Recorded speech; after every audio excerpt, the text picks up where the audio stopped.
Hello all, welcome to IAC. So రీసెంట్గా రెండు ఆగ్నేయ ఆసియా దేశాలు కాంబోడియా, థాయిలాండ్ ఈ రెండు కూడా ఇంటర్నేషనల్ బోర్డర్ కాన్ఫ్లిక్ట్ వల్ల మనకి న్యూస్లోకి వచ్చాయి.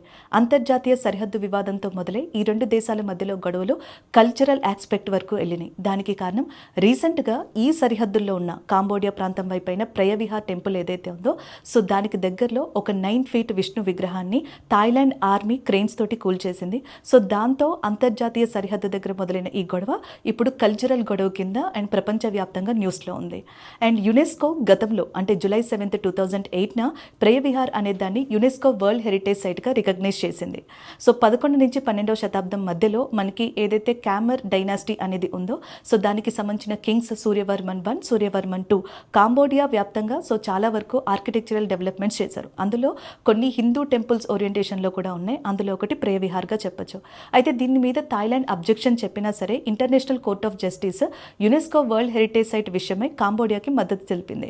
అండ్ రీసెంట్గా జరిగిన ఈ గొడవ వల్ల యునెస్కో వరల్డ్ హెరిటేజ్ సైట్ ప్రయవిహార్ అలాగే ఈ గొడవ ఏదైతే ఉందో మనకి సరిహద్దుకు సంబంధించి ఈ రెండు న్యూస్లోకి రావడం జరిగింది.